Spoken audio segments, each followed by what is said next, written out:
Hello, it's Jordan Larenfeld here, and today we are going to be discussing Module 2, Naming Organic Compounds with Multiple Functional Groups. We will begin by reviewing how to name functional groups and then move into some real-world examples and practice problems. Ionic compounds such as calcium oxide is made of one metal and one nonmetal. When naming ionic compounds, the metal is always named first and the nonmetal is changed to "ide." Molecular compounds such as carbon dioxide is two nonmetals. When naming molecular compounds, the first element's name remains the same. The second element's ending is changed to "ide." Prefixes are used to indicate the amount of a certain element present in the compound. The prefixes are mono, di, tri, tetra, penta, hexa, hepta, octa, nona, deca. Now, I would like you to try naming the compounds on the screen. How do we name NaCl? Excellent! It's sodium chloride. Now, let's try SO2. Good work! You are right. It is sulfur dioxide. The stem of the name represents how many carbons are in the longest chain. The ending of the name represents the functional groups in the molecule. Okay, now, let's name these simple alkanes super fast. CH4 has one carbon and four hydrogens, so the stem is meth and the ending is ane, so methane. C2H6 has two carbons and six hydrogens, so the stem is eth and the ending is ane, so ethane. Now, when we name branched alkanes, we use the same stems, but the ending of the branched molecule is YL. We must number the chain so the substituent, the branched molecule, has the lowest possible number, and then show the location of this substituent with numbers in the name. Let's try this example. We number the carbon in the longest chain and get 5, so the stem is pent. Now we number the carbon on the side chain and determine it is located off of carbon 2. So the name for this molecule is 2-methylpentane. Okay, really quickly, let's remind ourselves how to name functional groups. We must always start by finding the longest possible carbon chain. There can be multiple functional groups, so we must identify the highest priority group in the chain. Then, number the carbon chain with the functional group having the lowest number. Determine if there are any substituents and locate their positions on the carbon chain. Did you forget the functional group priority list? Let's go through it. First, we have carboxylic acids with the ending oic acid, then esters with the ending -8. Next, amides with the ending amide. Fourth, we have aldehydes with the ending Al. Then ketones with the ending ONE. Next, alcohol with the ending OL. Seventh, we have amines with the ending amine. Then alkenes with the ending ENE. Next, alkynes with the ending YNE.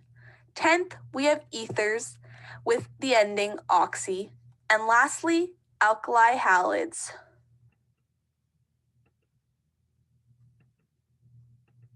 It is basically impossible for a person living in the 21st century to go an entire day without using at least one product that involved organic chemistry to create it. Organic chemistry has allowed us to create rubber, vitamins, cloth, paper, aspirins, vitamins, perfumes, toiletries, and preservatives to keep food fresh.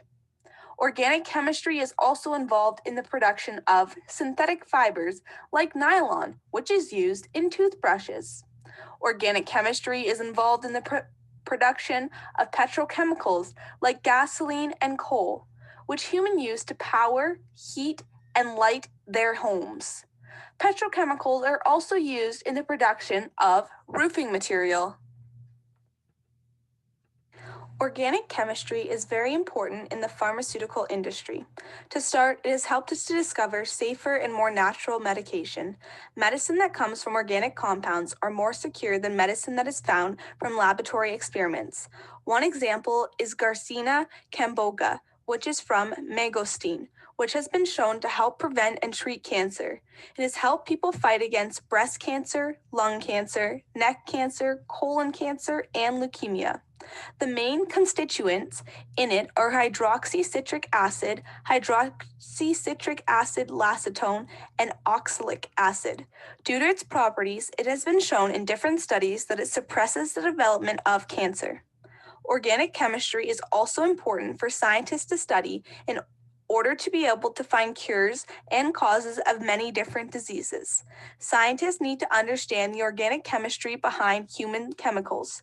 For example, doctors can study the feces of humans to determine if they have Crohn's disease or other gastrointestinal conditions, as they will have elevated levels of VOCSs. Once patients with these illnesses receive treatment, their levels of VOCSs will come down and return to normal. Patients with Crohn's disease have a high amount of ester and alcohol byproducts. Understanding organic chemistry can help doctors and scientists diagnose diseases. This allows for doctors to be able to diagnose diseases faster and provide the correct treatment for the patient. For example, through studying chemicals in the brain, doctors will know immediately when there is a disruption and identify when something is not normal. To understand how neurotransmitters bind to the nicotinic receptors in our brain, scientists must understand organic chemistry. Through organic chemistry, we can have a better idea of how to regulate our diet to keep our chemical levels within our body balanced. Knowing the amount of carbohydrates, proteins, minerals, and acid levels that our body requires helps to determine the amount of food we must consume daily. Consuming the proper amount of food helps to keep us healthy. From studying organic chemistry, scientists and doctors have been able to discover new drugs which have been able to cure diseases and help with different surgeries.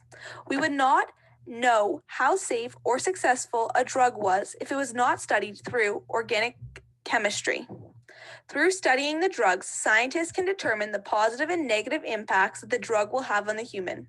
For example, scientists have discovered anesthesia and painkillers. Medicine would not be nearly as advanced if we hadn't have discovered anesthesia. And almost all agents in anesthesia are organic compounds. This shows that we need organic synthesis to make new drugs, and knowing the organic molecules helps scientists invent more successful drugs. Doctors must understand organic chemistry before prescribing medication to ensure it will cause no harm to the patient or interfere with any of their current medication. Okay, let's practice drawing some molecules. The first one is isoflurane. The next one is paracetamol. Pause the video now and attempt to draw these molecules on your own. The answers are shown on the next slide. On the top, we see how to draw isoflurane. We have our ether in the middle with an ethyl on the left-hand side. Right here, we have our chloro, and over here, we have trifluoro. 1, 2, 3. On the right-hand side, we have our methyl, and we have difluoro. 1, 2. On the bottom, we see how to draw paracetamol. We have our phenyl group over here, and we have an amino over here. Para meaning 1, 4. And over here, we have our acetyl group with our double bonded O. On the top, organic acids are found in lots of foods and produced by our bodies through metabolisms, and they are altered by many different enzymes within cells. Organic acids are used to determine how well our body is performing, such as nutrient levels or hormone function. Ascorbic acid is a popular antioxidant that neutralizes oxidation to molecules that have been harmed by oxygen. For example, if you cut an apple, it will turn brown due to oxidation, but a squirt of lemon juice will stop it from turning brown, as lemon juice contains antioxidants of vitamin C. Amino acids are the main component of our tissue. Amino acids use the food we consume to repair injured muscle cells from working out, which in turn creates muscle. Amino acids are the first material used in neurotransmitters, which means our bodies need to consume enough protein for ideal physical and mental health. Okay, let's draw one more molecule. The first one, ascorbic acid. The next one is the amino acid isoleucine. Now, look at the drawing and try to name it. Pause the video now and attempt these two problems on your own. Answers will be shown on the next slide. On the top, we see how to draw ascorbic acid. We see our ethyl over here, and then we see dihydroxy over here, and then we see our other dihydroxy over here. This is how you draw ascorbic acid. On the bottom, we can see how to name isoleucine. From looking at the picture, we know this is a carboxylic acid with a double bonded O and OH. We label the carbons and see that the longest chain is 5, giving us an ending of pentanoic acid. From there, we see that here is 2-amino. We're starting at this end. This is 2-amino. Over here, we have a methyl on the third carbon, giving us 3-methyl. Altogether, we get 2-amino, 3-methyl pentanoic acid. Thanks for tuning in to Module 2 today on naming organic compounds. The next time you pick something up, think about the functional groups that went into creating it.